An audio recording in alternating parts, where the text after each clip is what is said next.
Welcome to JE tech classes. हम लोग पढ़ रहे हैं अप्लाइड मैकेनिक्स और आज हम लोग देखेंगे वीडियो नंबर 5, अप्लाइड मैकेनिक्स का वीडियो नंबर 5। और इसमें बहुत ही इंपॉर्टेंट, वेरी इंपॉर्टेंट क्वेश्चन आज हम लोग करने वाले हैं जो कि अल्टरनेट करके लगभग हर साल पूछता है। तो इस क्वेश्चन को एकदम अच्छे से रट लीजिएगा क्योंकि समझिए बस आने ही वाला है। ठीक है, क्योंकि इसको मान के चलिए कि 10 सालों में कम से कम 8 बार तो पूछा गया, 10 साल में 8 बार जो है पूछा गया। बहुत ही इंपॉर्टेंट क्वेश्चन है इस चैप्टर का। ठीक है, और बहुत ही आसान है। एकदम इसको रट लीजिएगा, 2 से 3 बार 4 बार पढ़ के और 3-4 बार रफ कॉपी पर लिख के एकदम अच्छे से इसको प्रैक्टिस कर लीजिएगा। ठीक है, तो आइए क्वेश्चन की तरफ बढ़ते हैं। क्वेश्चन आपके सामने है। जो पहला क्वेश्चन है, इसमें 2 क्वेश्चन है, दोनों क्वेश्चन बहुत इंपॉर्टेंट है। ठीक है, ये 5वां क्वेश्चन है। बलों के भौतिक स्वतंत्रता का सिद्धांत। अच्छा, पूछता है बलों के भौतिक स्वतंत्रता का सिद्धांत क्या है, इसके बारे में बताइए, या फिर बलों के भौतिक स्वतंत्रता के सिद्धांत का वर्णन करिए। ठीक ना, principle of physical independence of forces. ये बहुत इंपॉर्टेंट है, वेरी इंपॉर्टेंट करके लिख लीजिएगा। ठीक, तो बलों की भौतिक स्वतंत्रता का सिद्धांत क्या है, इससे पहले अपनी भाषा समझ लेते हैं, फिर नोट्स बुक पढ़ेंगे। देखिए, अगर किसी पिंड पे यानी किसी बॉडी पे जो है बहुत सारे एक से ज्यादा बल लगे हुए हैं, कई डायरेक्शन में जो है इसमें बल लगे हुए हैं, कैसे भी मतलब एक से ज्यादा जो है बल लगे हैं। हमारे बल F1 है, या फिर बल F2 है, ये फिर बल F3 है, बल F4 है, बल F5 है। तो बलों के भौतिक स्वतंत्रता का सिद्धांत ये कहता है, यदि किसी पिंड पर एक से अधिक बल लगे हैं तो प्रत्येक बल अपना अलग तरीके से काम करता है, प्रत्येक बल अपना स्वतंत्र रूप से कार्य करता है, स्वतंत्र रूप से कार्य करता है। स्वतंत्र रूप से कार्य करने का मतलब क्या है कि ये बल F1 का अपना काम करेगा, बल F2 क्या कर रहा है, कितना बल लगा रहा है, उसको कोई मतलब नहीं है। F1 को कोई मतलब नहीं है कि F2 F3 F4 F5 कितना बल लगा रहे हैं, कितना काम कर रहे हैं, उसको कोई मतलब नहीं। इसी प्रकार से F5 भी अपना इंडिविजुअल अपना काम करेगा। ठीक है, यही जो है बलों की भौतिक स्वतंत्रता का सिद्धांत है। ये कहता है किसी पिंड पर जो है एक से अधिक बल लगे हैं तो प्रत्येक बल स्वतंत्र रूप से पिंड पर कार्य करते हैं, जैसे कि अन्य बल उस पिंड पर कार्य ही ना कर रहे हों। ठीक है, उस प्रकार से एक बल कार्य करता है। इसी को क्या कहते हैं, बलों की भौतिक स्वतंत्रता का सिद्धांत कहते हैं। ठीक है, तो आइए इसको यहाँ नोट्स में देखते हैं। नोट्स में क्या क्या लिख के हम लोग को आना है, लिखना है इस सिद्धांत के अनुसार। किस सिद्धांत के अनुसार, बलों के भौतिक स्वतंत्रता के सिद्धांत के अनुसार। क्या है, जब किसी पिंड पर एक साथ अनेक बल कार्य करते हैं तो इनमें से प्रत्येक बल पिंड पर अपना प्रभाव स्वतंत्र रूप से इस प्रकार डालता है जैसे कि अन्य बल पिंड पर ना लगे हों। ठीक है, अन्य पे ना लगे हों, ऐसा अपना प्रभाव डालता है। ठीक है, आगे देखिए।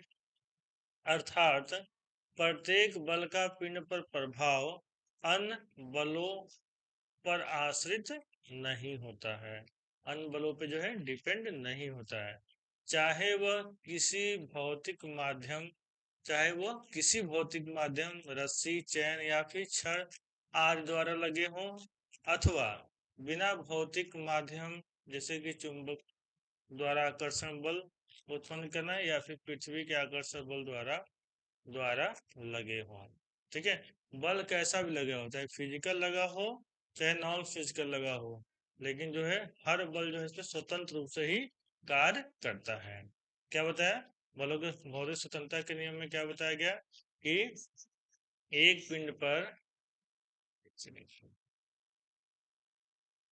बलों के भौतिक स्वतंत्रता का नियम बताया गया है, अगर एक पिंड पर अनेक बल कार्य कर रहे हैं अनेक बल कार्य कर रहे हैं तो प्रत्येक बल इस प्रकार से कार्य करता है जैसे कि उस पिंड पर अन्य कोई बल कार्य ही न कर रहे हो, चाहे यह बल भौतिक रूप से लगा हो चाहे जो है बिना उनकी फिजिकल या फिर नॉन फिजिकल लगा हो, उससे कोई मतलब नहीं। फिजिकल का मतलब ये बल जो है आप रस्सी के माध्यम से लगा रहे हैं, चाहे छड़ के माध्यम से लगा रहे हैं, चाहे बेल्ट के माध्यम से लगा रहे हैं, या फिर यह बल जो है चुंबकीय क्षेत्र के द्वारा उत्पन्न हुआ हो या विद्युत क्षेत्र के द्वारा या पृथ्वी के आकर्षण बल द्वारा उत्पन्न हुआ हो, तब पर भी वो बल जो है स्वतंत्र रूप से ही कार्य करता है। यही बलों की भौतिक स्वतंत्रता का सिद्धांत है। ठीक है, समझ में आपको आ गया होगा। बस आपको रट लेना है कि रटना क्या है, कि कैसे लिख करके आना है। अब तो समझ तो लेते हैं कि अच्छा ये है, लेकिन जब लिखने जाते हैं 2 लाइन में अपनी बात को खत्म कर देते हैं, तो ऐसा नहीं है। आपको कंटेंट भी लिख करके आना है। 1 पेज में 1.5 पेज में जो है 5 नंबर के लिए आपको लिख के आना ही आना है। ठीक है, तो ये बात हो गया। ये बलों की भौतिक स्वतंत्रता का सिद्धांत। इसके साथ साथ ही दूसरा नियम है, ये 6वां क्वेश्चन है। ये भी बहुत इंपॉर्टेंट है, वेरी इंपॉर्टेंट, इसको कर लीजिएगा। बलों के स्थानांतरणशीलता का सिद्धांत। बलों के स्थानांतरणशीलता का सिद्धांत, principle of the transferability of forces. ठीक है, बलों के स्थानांतरणशीलता का सिद्धांत, ये सिद्धांत क्या कहता है, इसको यहाँ फिगर से समझ लेते हैं। ठीक है, फिगर हटाइए, समझते हैं। उसमें क्या कहता है, अगर कोई दृढ़ पिंड है, कोई दृढ़ पिंड मतलब रिजिड बॉडी है, और उसे किसी बिंदु पर जो है बल कार्य कर रहा है, किसी बिंदु पे बल कार्य कर, मान लीजिए कोई बिंदु जी है, इस पे बल कार्य कर रहा है। कौन सा बल कार्य कर रहा है, एफ कार्य कर रहा है। ठीक है, तो ये नियम ये कहता है कि अगर यहाँ पे यहाँ तक की है, ये पॉइंट सी है, और इसके बीच में जो किसी क्रिया रेखा है, इसकी क्रिया रेखा है, उस पे जो है 2 बल मानते हैं, ए और बी।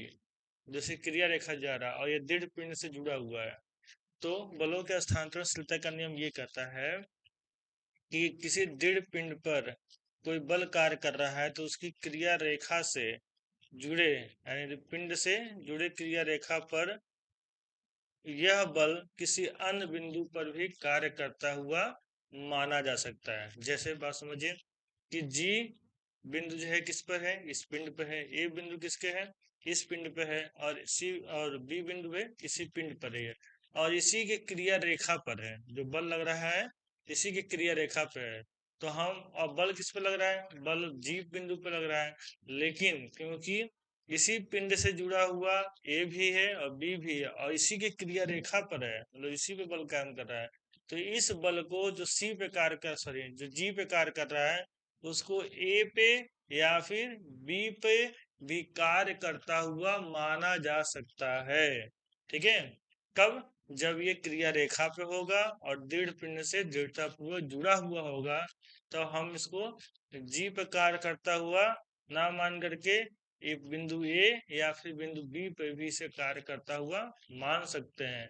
तो बल का क्या हो रहा है, ट्रांसफर हो रहा है। इसी को बोलते हैं, नियम का इस नाम रखा गया है कि बलों के स्थानांतरणशीलता का सिद्धांत है। बलों को क्या किया गया है, स्थानांतरित किया गया है। ठीक है, कब, जब बल जी पे लग रहा था, तो अब किस पे लगेगा, ए पे या फिर बी पे कार्य करता हुआ माना जा सकता है। यही क्या है, बलों के स्थानांतरणशीलता का सिद्धांत है। ये बहुत ही इंपॉर्टेंट है। अगर आप सॉल्व पेपर उठा के देखेंगे पिछले 10 सालों का, तो कई बार इसको पूछा ही गया है। इसको एकदम रट लेना है, घोल के पी लीजिए, क्योंकि ये तो आने ही वाला है, ये पूछा जाता है, बहुत इंपॉर्टेंट है। ठीक है, देखिए आप पढ़ते हैं नोट्स में क्या लिख करके आना है। इसमें बताया गया है, किसी दृढ़ पिंड यानी कि रिजिड बॉडी या किसी वस्तु के किसी बिंदु पर यदि कोई बल क्रिया करता है, किसी बिंदु पर कोई बल क्रिया करता है, तो इस बल को उसकी क्रिया रेखा के किसी अन्य बिंदु पर भी, क्रिया रेखा के किसी अन्य बिंदु पर भी क्रिया करता हुआ माना जा सकता है, हालांकि वह बिंदु पिंड के साथ दृढ़ता पूर्वक जुड़ा हो। ठीक ना, वही बात जो हमने बताया कि बिंदु क्या होना चाहिए, उसकी क्रिया रेखा पे होना चाहिए और दृढ़ता पूर्वक पिंड से जुड़ा हुआ होना चाहिए, या पिंड का ही एक भाग होना चाहिए। देखिए फिगर वही दिखाया गया जो हमने एक्सप्लेन कर दिया। अब देखिए इसमें क्या बताया गया। चित्र में वस्तु या पिंड के गुरुत्व केंद्र जी पर कोई बल F कार्य कर रहा है। इसकी क्रिया रेखा GC है, क्रिया रेखा जी से क्या है, सी तक है। बल की क्रिया रेखा GC पर अन्य बिंदु A और B हैं। इसकी क्रिया रेखा क्या है, यहाँ से यहाँ तक है। जैसे क्रिया रेखा पर अन्य बिंदु क्या है, A और B है। जो पिंड या वस्तु के अंदर है, जो पिंड या वस्तु के क्या है, अंदर है, अर्थात पिंड से दृढ़तापूर्वक जुड़े हुए हैं। ठीक है, आगे क्या कहता है, अतः बल F को बिंदु G के स्थान पर अन्य बिंदुओं A और या A या B पर भी कार्य करता हुआ माना जा सकता है। और इसी को क्या कहते हैं, बलों के हस्तांतरणशीलता का सिद्धांत कहते हैं। इसके फिगर के साथ जो है इसके स्टेटमेंट को एकदम अच्छे से याद कर लीजिए, क्योंकि ये बहुत इंपॉर्टेंट है। ये क्वेश्चन कई सालों में पूछा गया है। ठीक है, तो जितना क्वेश्चन हम करा रहे हैं उस क्वेश्चन को एकदम अच्छे से घोल के पी जाइए, एकदम याद कर लीजिए, रट लीजिए, 4 बार पढ़िए, 2 बार लिखिए, ताकि आपको याद हो जाए। और इस वीडियो को अपने दोस्तों से शेयर करें ताकि वो भी अच्छे से पढ़ाई कर सकें। और जिनका बैक लगा हुआ उनको तो एकदम अच्छे से कर दीजिए कि एकदम रट जाए इसको, और तभी उनका ये बैक क्लियर होगा। मिलते हैं नेक्स्ट वीडियो में। Thank you.